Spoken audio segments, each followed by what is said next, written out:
Marcy Ryan, an 8-hour standoff ends tragically. 31-year-old Ivan Reyes confirmed dead from a single gunshot. And the suspected gunman, 34-year-old Marco Antonio Gonzalez, is now fighting for his life. Both are Cameron County Jail employees. The woman in the middle of the suspected love triangle, she made it out alive. The bottom line is this: he showed up with a weapon and somebody is dead.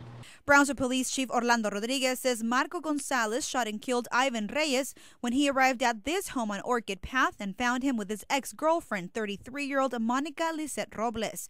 A lover's quarrel quickly spun out of control. Obviously, she's going through a tremendous amount of ordeal, a lot of mental anguish after what was over 7 hours of being held against her will at gunpoint. Both Reyes and Gonzalez, police say, worked as Cameron County jailers. Robles is a nurse who also worked at the jail.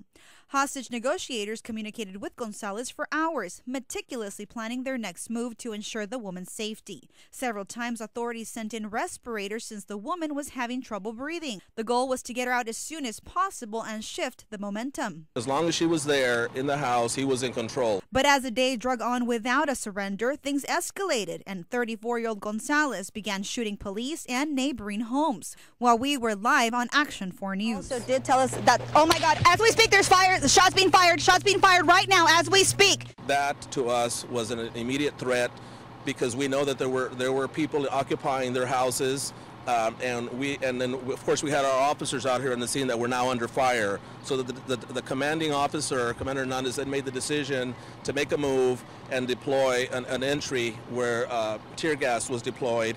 Robles was fearful she would not make it out alive, but at one point authorities convinced her to take her chances. She ran for her life. She had an opportunity.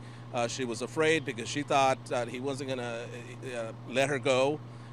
She thought that by leaving she was going to seal her own fate, but in reality she was able to. He let her go. He let her live.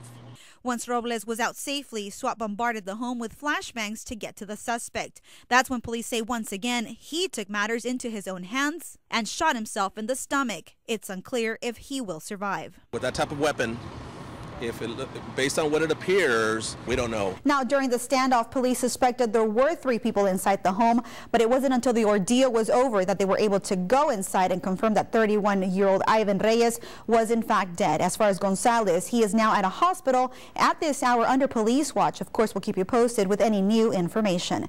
In the studio, Daisy Barrera, Action 4 News.